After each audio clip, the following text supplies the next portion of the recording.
porque las fortunas de los hombres más ricos de México crecieron también en este sexenio. Sí. ¿Cómo lo explicamos? Bueno, ahí hay que decir dos cosas. Por un lado, es verdad que las fortunas de los hombres más ricos crecieron, pero también tenemos que decir, y es la verdad, que las fortunas de los hombres más ricos de todo el mundo crecieron, y eso se debió a el rebote que hubo después de las caídas, después de la pandemia, en las bolsas. La gran mayoría de la riqueza, cuando tú estás hablando de esas personas, la gran mayoría de la riqueza es bolsa, o sea, ya son fluctuaciones, es un efecto bursátil. Pero lo que se observó también durante este sexenio fueron reducciones en la desigualdad de ingreso, es decir, en el flujo, ya no en la cuestión bursátil, que es capital, sino en la cuestión de flujo. México redujo su desigualdad de manera muy importante. De hecho, yo lo tengo medido como la reducción en desigualdad más importante desde la época del milagro mexicano. Desde los 60. Sí, realmente fue extraordinario lo que pasó en este sexenio. En el sexenio. Uh-huh. No solamente en términos de la reducción de la pobreza patrimonial, uh-huh, sino desigualdad. Sí. Lo que sucedió fue que el ingreso, sobre todo de las personas de menor poder adquisitivo, aumentó muy considerablemente debido al salario mínimo, a la reforma al outsourcing y a la mejora en la representación sindical. Y el salario de las personas del 10% más rico, el salario, ojo, sí se redujo. Es decir, sí hubo ahí una contracción en los niveles más altos de ingreso. En este momento los capitales internacionales y la inversión extranjera de Estados Unidos está buscando reubicarse y está pensando en nuestro país para hacerlo.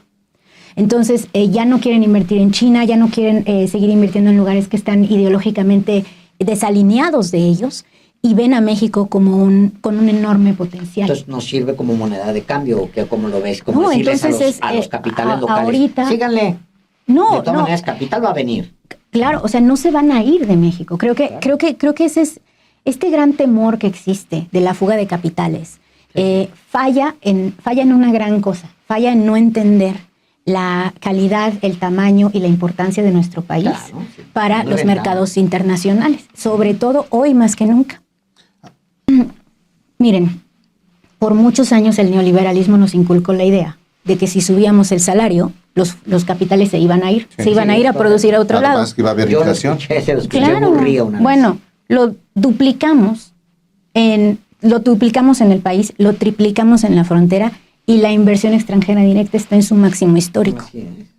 Entonces, ¿esto qué nos dice? Que muchos de esos mitos que nosotros creemos de que se van a ir a producir a otro lado no son ciertos, porque el mercado mexicano, uno, está geográficamente muy bien ubicado, dos, es un mercado muy grande, somos 130 millones de consumidores, y tres, además estamos ideológicamente alineados hoy con la principal potencia mundial, que es Estados Unidos. Más grande que es Estados Unidos. Claro. Porque el ideario del neoliberalismo se volvió sentido común en las facultades de economía, entre los medios, en la comentocracia.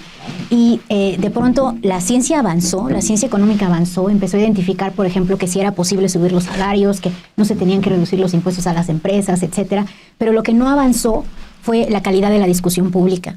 Fue lo que se consideraba pues precisamente sentido común en los medios. Yo creo que en su mayoría están cerrados, pero yo creo que también son como los violinistas del Titanic, que están tocando la última canción en un buque que se va hundiendo.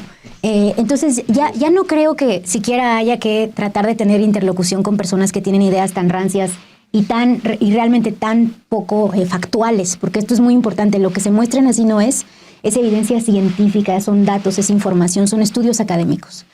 Entonces yo creo que ya no vale tanto la pena hablar con ellos, pero lo que a Raimundo y a mí sí nos preocupa es el daño que ellos han hecho sembrando esas ideas en el público en general, haciendo que el público en general crea esas ideas. Y entonces este es el momento justo pues de dejar de creerlas.